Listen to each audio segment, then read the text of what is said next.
गर्दन कर देंगे। चलिए, वेलकम बैक पॉलिटेक्निक पंडित, मैं सत्यम फिर से जुड़ चुके आप हमारे साथ और आज बात होने वाली है प्रीवियस ईयर क्वेश्चन बैंक के साथ। जैसा कि आप हमारा साथ बनाए रखे हैं तो हम भी आपके लिए अलग अलग ईयर के प्रीवियस ईयर क्वेश्चंस को कराते आए हैं और बखूबी 20 में 20 लाने की गारंटी हमारी थी और हम इसके साथ बने हुए हैं और आप भी अपने प्यारे से चैनल पॉलिटेक्निक पंडित के साथ बने हुए हैं। लगातार कमेंट, लाइक और शेयर सब्सक्राइब कर रहे हैं और हमें बता रहे हैं कि किस ईयर की क्वेश्चंस लाना है और कैसे आगे की तैयारी के लिए मोटिवेशन क्या करना है, देना है। तो आप देते आ रहे हैं मोटिवेशन और आपकी मोटिवेशन से ही हम यहाँ पे बखूबी वर्क कर रहे हैं और आपके लिए बखूबी हर एक ईयर का क्वेश्चंस ला रहे हैं। तो ये 2019 के ऑड के मैनेजमेंट का क्वेश्चंस पेपर है। इसके बाद 2020 के ऑड के मैनेजमेंट का क्वेश्चन पेपर कराएंगे। इससे पहले हम बता देना चाहते हैं आपको, इससे पहले हम ये बता देना चाहते हैं कि आपका 2019 का, 2020 का, 2000 और क्या 2021 का, ये तीनों ईयर का क्या क्वेश्चंस पेपर और कौन से ईयर का तो यहाँ पे लिख चुके हैं। और कौन ऑड या इवन, तो यहाँ हमारा ऑड है तो हम इवन टोटली कंप्लीट कर रखे हैं। ठीक है, अगर आपने नहीं देखा है तो इसको जाके आप देखेंगे, ये टोटली कंप्लीटेड है 19, 20, 21। ठीक है, इवन टोटल कंप्लीट है, आप जाके देखेंगे मैनेजमेंट पेपर का। ठीक है, यहाँ पे हम लोग 2019 का बात करेंगे और वो भी ऑड्स पेपर का। ठीक है, तो चलिए देखते हैं क्या कुछ खास है आज के लेक्चर में। इसी के साथ साथ हम बढ़ते हैं और पहले क्वेश्चंस की तरफ हम क्या करते हैं, धावा बोलते हैं। चलिए पहले क्वेश्चंस की तरफ चलते हैं। पहला क्वेश्चन हमारा निकल कर आ चुका है, लिखा हुआ है, क्या लिखा हुआ है देखते चलिएगा बखूबी से लिखा हुआ है, which among this is not a service business. मतलब क्या, इसमें सर्विस बिजनेस कौन नहीं है, सर्विस बिजनेस इसमें से कौन नहीं है। मतलब क्या, हम बैंक क्या है, बैंक एक सर्विस बिजनेस है। क्लीनिंग क्या है, सर्विस बिजनेस है। एजुकेशन क्या है, सर्विस बिजनेस है। नहीं, लेकिन क्या है, पेट्रोलियम सर्विस बिजनेस नहीं है। ठीक है, पेट्रोलियम क्या है, सर्विस बिजनेस नहीं है। ठीक है, अब कहिएगा सर्विस बिजनेस का मतलब क्या, तो जहां क्या कोई हमें इंसान सर्विस देता हो, क्या हमको क्या करता हो, सर्विस देता हो। जैसे कि मान लीजिए एजुकेशन में हम क्या करते हैं, जाते हैं पढ़ते हैं तो हमारे टीचर, हमारे गुरुजी हमें क्या करते हैं, शिक्षा देते हैं, सर्विस देते हैं। क्या करते हैं, बैंकिंग में भी जाते हैं तो वहां जो एम्प्लॉयज है हमें सर्विस देता है, नहीं हमारी बातों को सुनता है। क्लीनिंग जो साफ सफाई करने वाला आता है, हम उसको जैसे ऑर्डर देते हैं वो ऐसे काम करता है। क्या करता है, साफ सफाई करता है, सर्विस देता है, नहीं काम करता है, हमारे अंडर काम करता है। लेकिन पेट्रोलियम एक ऐसा है जो किसी के अंदर काम नहीं करता। ठीक है, ऐसा नहीं है कि आप 4 पेट्रोल का मालिक है ऐसा खुलवा रखे हैं, ऐसा नॉर्मल इंसान कोई भी नहीं होता है। ठीक है, तो पेट्रोलियम क्या है, एक ऐसा बिजनेस है जो कि सर्विस बिजनेस नहीं है। तो इसका आंसर हो जाएगा और इसके साथ फिर हम लोग आगे चलेंगे। ठीक है, तो इसको टिक आउट करेंगे और फिर आगे बढ़ेंगे। चलिए देखते हैं फिर सेकंड नंबर क्वेश्चंस में क्या है। ठीक है, सेकंड नंबर क्वेश्चन में देखेंगे, लिखा हुआ है which among this is a manufacturing business. बहुत खूब बड़ी बहुत अच्छा बात बोल दिया कि भैया मैन्युफैक्चरिंग बिजनेस कौन सा है, कौन सा बिजनेस, मैन्युफैक्चरिंग बिजनेस। ठीक है, इसे बोल रहा है मैन्युफैक्चरिंग बिजनेस कौन सा है, which among the manufacturing business. तो क्या बैंकिंग मैन्युफैक्चरिंग बिजनेस है, बिल्कुल नहीं, पहला गलत।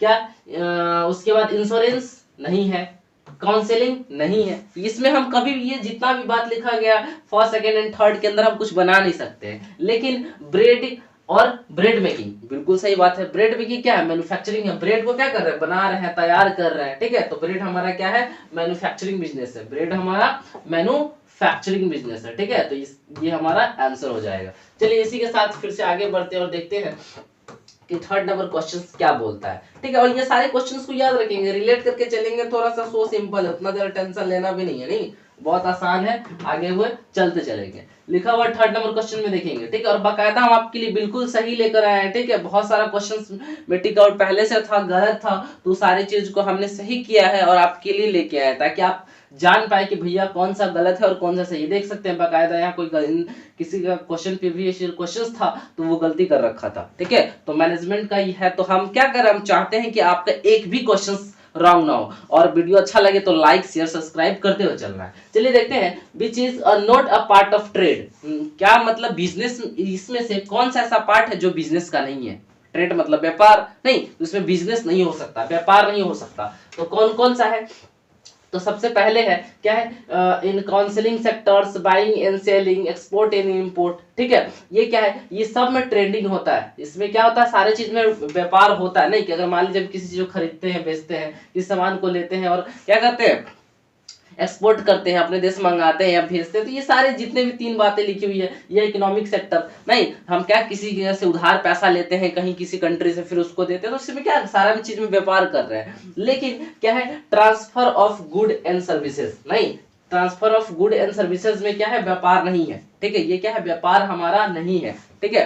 Transfer of goods and services, ठीक है, ये हमारा क्या है, व्यापार नहीं है, तो ये हमारा आंसर हो जाएगा। चलिए इसके आगे देखते हैं कौन सा नंबर क्वेश्चन है, 4 नंबर क्वेश्चन है। चलिए 4 नंबर क्वेश्चन को देखेंगे ध्यान से, ठीक है, और आप क्वेश्चन पढ़ते चलेंगे और इससे पहले आप टिक आउट कर देंगे बताने से पहले, ठीक है। Which is an example of intellectual properties, ठीक है, तो इसमें इंटेलेक्चुअल प्रॉपर्टीज कौन सा है, तो डिजाइन है, सिंबल है, इमेज है, बिल्कुल ये सारी चीज है, ये सारी चीज किसके अंदर आते हैं, ये सारी चीज किसके अंदर आते हैं, तो इंटेलेक्चुअल प्रॉपर्टीज के अंदर आते हैं, ठीक है। इंटेलेक्चुअल प्रॉपर्टीज के अंदर ये सारा एग्जांपल है, किसका एग्जांपल, इंटेलेक्चुअल प्रॉपर्टी का एग्जांपल है, कौन कौन सा, डिजाइन, सिंबल और इमेज। अब कहिएगा कैसे, किसी भी कंपनी का डिजाइन होता है, नहीं, जैसे एप्पल का देख लीजिए डिजाइन है, सिंबल है, कुछ उसका सिंबल है, कटा हुआ सेब, नहीं, इमेज है कुछ, क्या अब सेब है तो सेब के बाहर भी कुछ इमेज है, कुछ पत्ती उत्ती लगा हुआ है, ठीक है, तो क्या डिजाइन है, सिंबल, इमेज, ये सारी चीज जिसके अंदर होगा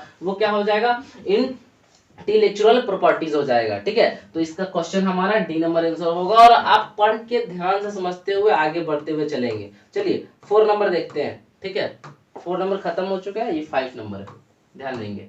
5 नंबर में लिखा हुआ है in process industry which is a relevant factory, नहीं, इसमें रिलेवेंट फैक्ट्री कौन सा है, तो इन गार्डन, ठीक है, इन गार्डन क्या है, कौन सा फैक्ट्री है, तो रिलेवेंट फैक्ट्री के अंदर आता है, ठीक है, रिलेवेंट फैक्ट्री के अंदर इन गार्डन आता है, ठीक है, तो ये इसका आंसर हो जाएगा, ठीक है, ये सारा आंसर हो जाएगा, ठीक है। और ये दे रखा है देख लीजिएगा, तो थोड़ा सा हो सकता है कि इस बार पूछ दे, नहीं इस अगली बार नहीं पूछा तो इस बार पूछ दे, ठीक है, इस बार क्या हो जाए, पूछ दे। चलिए आगे देखते हैं, आगे लिखा हुआ है concept of a general theory of administration, administration का जनरल थ्योरी किसने दिया था, एडमिनिस्ट्रेशन का जनरल थ्योरी किसने दिया था, और ये वीवीआई क्वेश्चन है, ये पक्का है कि पूछेगा ही पूछेगा, ये वीवीआई क्वेश्चन है, ठीक है। जो वीवीआई क्वेश्चन है उसको हम पहले ही टिक आउट कर दे रहे हैं आपके लिए, ताकि आपको कभी दिक्कत ना हो, कोई दिक्कत ना हो, ठीक है, आप बाकायदा जाए और ये सारे क्वेश्चंस को सही करके आए, ठीक है।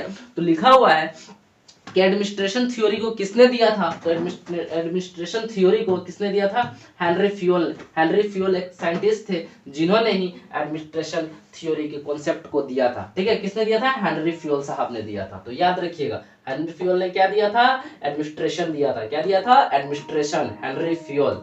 चलिए आगे देखते हैं, इतना बार बोलना है, इतना बार रटना है, इतना बार समझना है कि मतलब दिमाग के अंदर घुस जाए, चाहे जिस मेथड से हो, मैटर ये नहीं होता। चलिए विच author give 4 principle of scientific management, वो कौन ऑथर थे जिन्होंने साइंटिफिक मैनेजमेंट के 4 रूलों को दिया। तो सबसे पहली बात है टिक आउट करेंगे साइंटिफिक मैनेजमेंट, सुना सुना सा शब्द लग रहा है साइंटिफिक मैनेजमेंट, भैया याद करेंगे साइंटिफिक मैनेजमेंट तो एफडब्ल्यू टेलर साहब थे।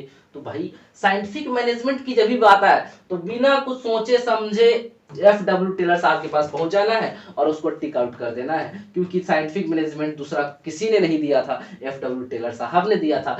चाहे यहाँ 4 होता, 15 होता, 20 होता, ऐसा होगा नहीं, यहाँ 4 ही प्रिंसिपल है, ठीक है, तो 4 ही प्रिंसिपल होगा। तो 4 प्रिंसिपल जो साइंटिफिक मैनेजमेंट जिसने दिया था वो एफडब्ल्यू टेलर साहब ने ही दिया था, तो इसको आप याद रखेंगे। तो साइंटिफिक प्रिंसिपल का जो 4 नियम है किसने दिया था, तो एफडब्ल्यू टेलर साहब ने दिया था। ये सारी चीजों को आपको याद रखना है और समझते हुए चलना है, ठीक है। देखिए एकदम रिलेटिव है, आप ये देखेंगे पक्का है कि अगर इस वीडियो को देख जाते हैं पूरे सीरीज को तो आपके 80 नंबर 18 सिर्फ आप देख जाते हैं, ठीक है, विजुलाइज कर जाते हैं तो 80 नंबर तो कोई नहीं कटेगा।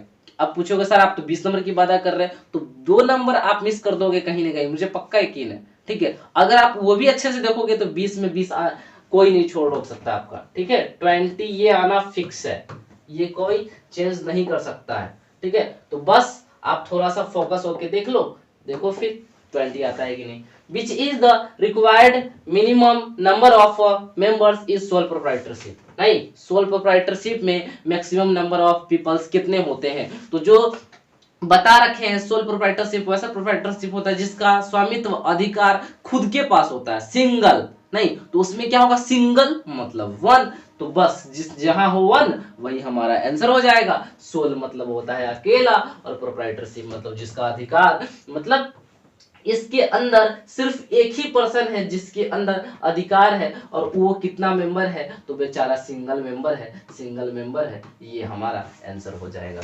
कौन सा मेंबर है, सिंगल मेंबर है, सिंगल मेंबर है। चलिए, तो ये सारी बातों को थोड़ा सा याद रखते हुए चलेंगे, ठीक है, थोड़ा समझते हुए चलेंगे और फिर आगे देखते हैं नेक्स्ट क्वेश्चन कौन सा है। ठीक है, नेक्स्ट क्वेश्चन के अंदर है, a company must be registered under. कोई भी कंपनी जो है रजिस्टर होती है, कोई भी कंपनियां जो रजिस्टर होती है वो कौन से एक्ट के अंदर रजिस्टर होती है। अब भाई हर एक चीज का नियम कानून, ऐसा थोड़ी कि कुछ भी अपने मन से करने लेंगे, नहीं।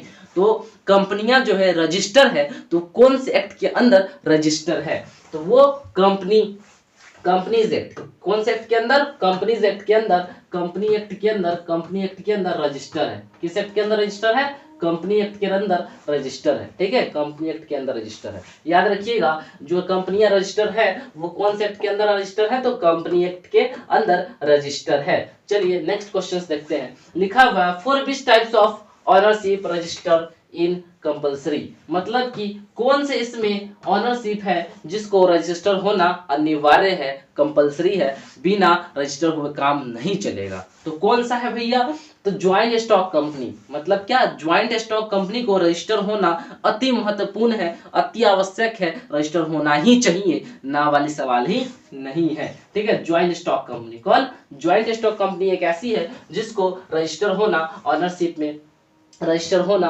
बहुत ज्यादा कंपलसरी होता है। ठीक है, क्योंकि ज्वाइंट स्टॉक कंपनी में कितने मेंबर्स होते हैं, कितने मेंबर्स हो सकते हैं, 25, जैसा कि आपको बता रखे हैं। ठीक है, ज्वाइंट स्टॉक कंपनी में 25 मेंबर हो सकते हैं। ठीक है, तो इसीलिए इसको क्या, रजिस्टर होना बहुत ज्यादा क्या, कंपलसरी हो जाता है। रजिस्टर होना बहुत ज्यादा कंपलसरी हो जाता है। चलिए आगे देखते हैं, आगे देखते हैं नेक्स्ट क्वेश्चन को। ठीक है, और क्वेश्चन पढ़ेंगे फटाफट जवाब देंगे देखते हुए। इतना इजी क्वेश्चन है, फूक देना ऐसे फू।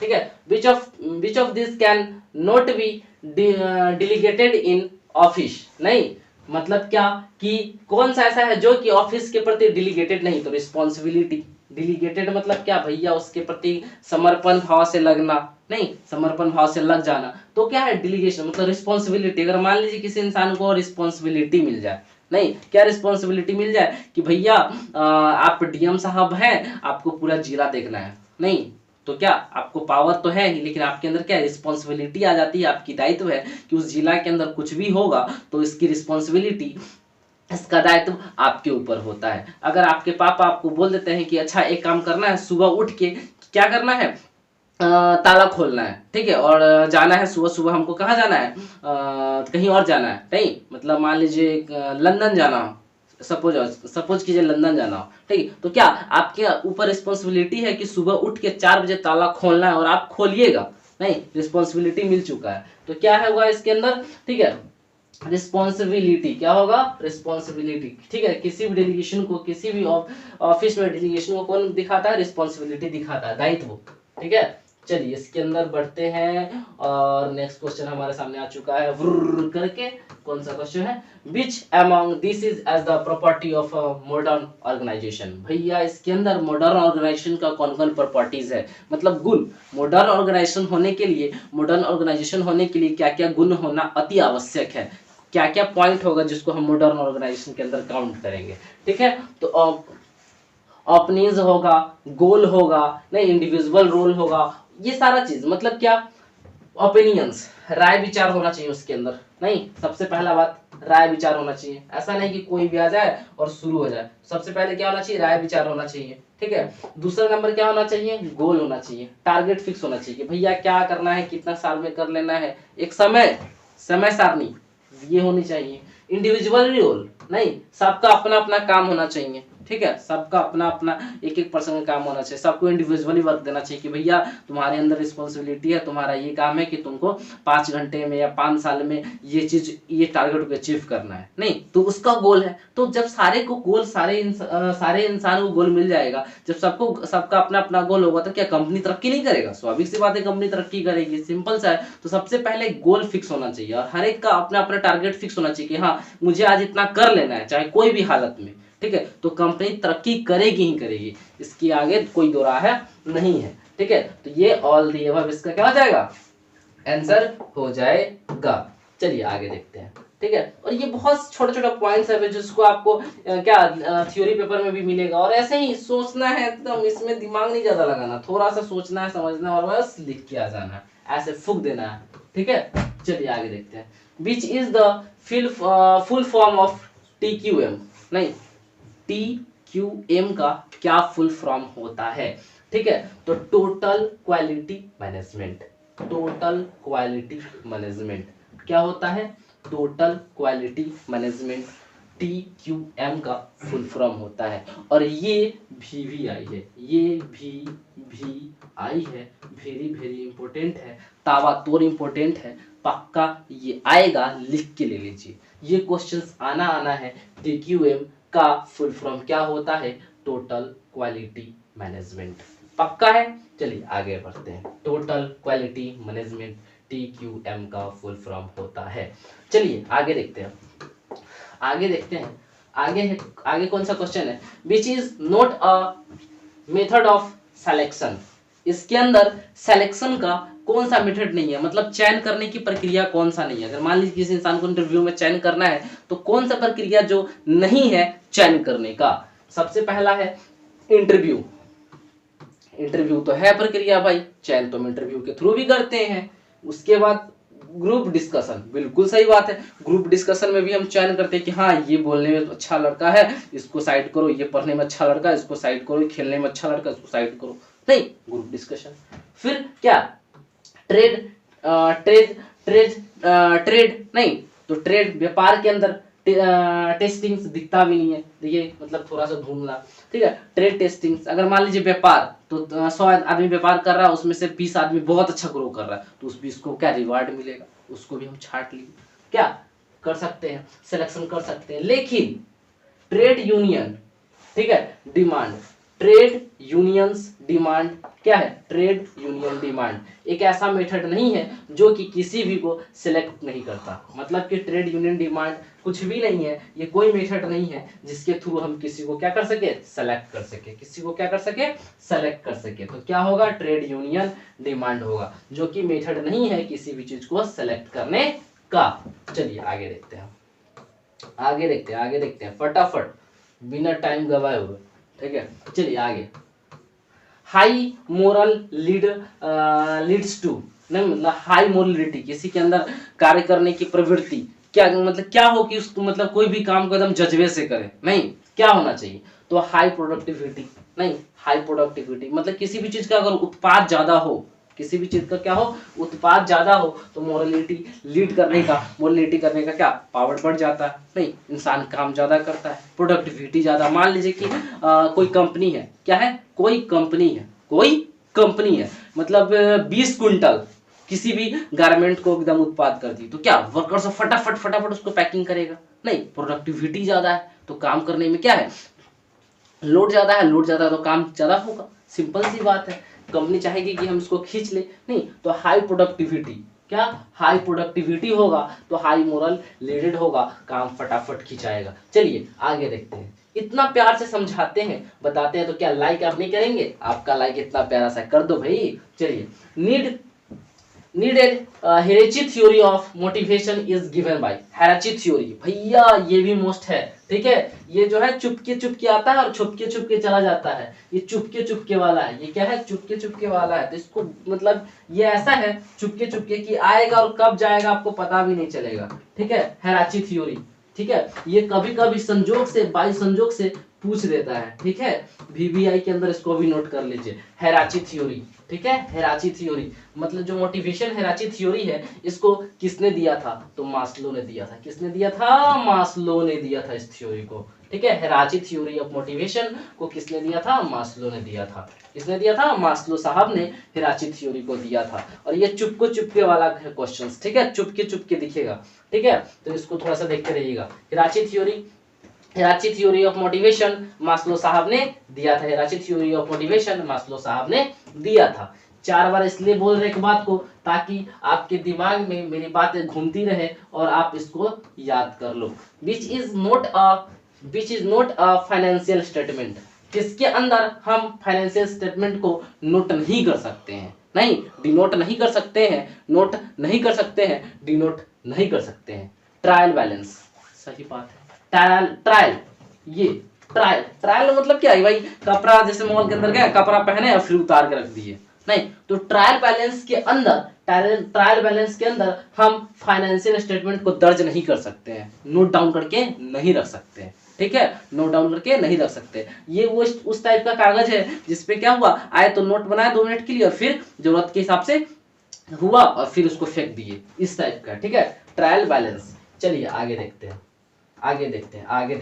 ट्रायल बैलेंस के आगे देखते हैं। आगे लिखा हुआ है which other given author gave expective theory, नहीं एक्सपेक्टेंसी थ्योरी भी बिल्कुल सही बात है।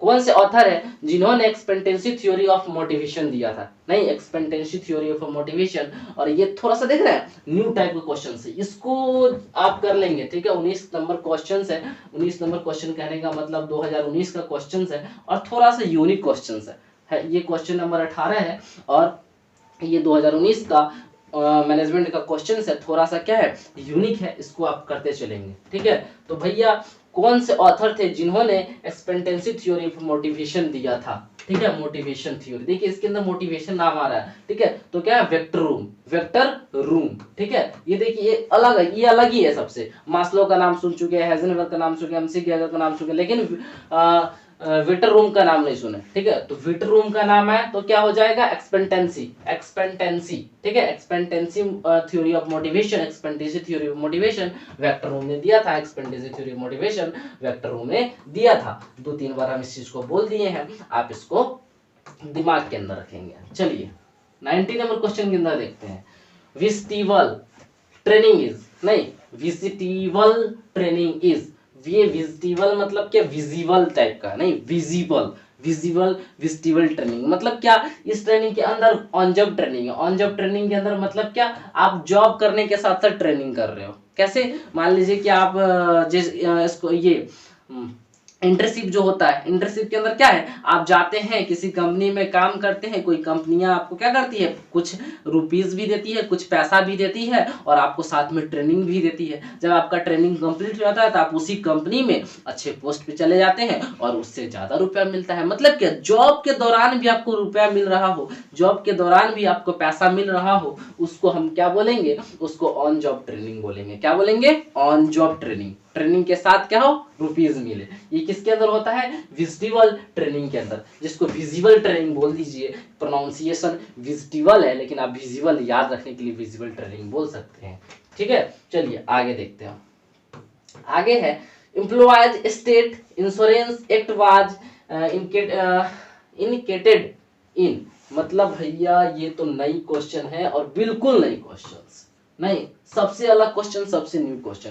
बोल रहा है एम्प्लॉय स्टेट इंश्योरेंस, एम्प्लॉयज का जो स्टेट इंश्योरेंस होता है वो एक्ट कब इंडेड हुआ था, कब खत्म कर दिया गया था? तो ये 1948 को इसकी कहानी खत्म कर दी गई थी, एम्प्लॉयज इंश्योरेंस एक्ट, ठीक है। एम्प्लॉयज इंश्योरेंस एक्ट को क्या किया गया था, 1948 के अंदर क्या कर दिया गया था, ये कर दिया गया था। तो यहाँ तक जो है कहानी क्या होता है, खत्म होता है। क्या होता है, खत्म होता है। इनएक्टेड, सॉरी वो होने नहीं, इनएक्टेड देखिए थोड़ा धुंधला सा दिख रहा है हमको पता नहीं आप लोग क्लियर दिख रहा होगा। इनएक्टेड है, माफ कीजिएगा, इनएक्टेड मतलब लागू कर दिया गया था, ठीक ठीक है, हम इंटेड पढ़ रहे थे उसको, इन एक्टेड मतलब लागू कर दिया गया था। तो 1948 के अंदर, माफ कीजिएगा 1948 के अंदर इस एम्प्लॉयज स्टेट इंश्योरेंस को लागू कर दिया गया। तो वही हम भी सोच रहे हैं कि भैया ये क्वेश्चंस पढ़ा हुआ है और मतलब लागू करने की बात हो रही है, यहाँ पे खत्म कैसे हो गया।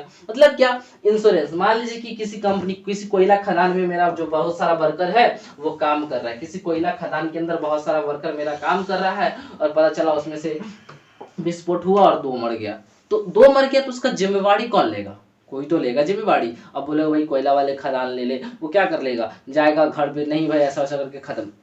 उसका भी तो कोई होना चाहिए, नहीं उसको भी तो कोई देखना चाहिए। तो इसके लिए इंश्योरेंस, ठीक है, एम्प्लॉयज इंश्योरेंस एक्ट आया, एम्प्लॉयज इंश्योरेंस एक्ट आया। और इस एक्ट के अंदर, इस एक्ट के अंदर क्षतिपूर्ति की जाती है। किसकी? एम्प्लॉयज की क्षतिपूर्ति की जाती है, एम्प्लॉयज की क्षतिपूर्ति की जाती है। और जो भी दिक्कत होता है उसके तौर पर इंश्योरेंस दी जाती है, पैसा दी जाती है। और ये एक्ट 1948 को आया था। ये एक्ट कब आया था? 1948 को, ठीक है, 1948 को लागू हो गया, 1948, याद रखिएगा। तो ये सबसे अलग क्वेश्चन था। यहाँ तक हमारा क्वेश्चन खत्म होता है और आशा करते हैं कि वीडियो बहुत ज़्यादा अच्छा लगा होगा। अच्छा लगे तो लाइक शेयर सब्सक्राइब करना है। और ये साल का आखिरी रात है तो आशा करते हैं कि इसी कदर प्यार बनाए रखें और जाते हुए साल को क्या कर अलविदा बोलते हैं और आने वाले साल को आप सभी के साथ बहुत सारा ढेर प्यार के साथ मनाते हैं। और फिर हम लोग एक बार नेक्स्ट लेक्चर में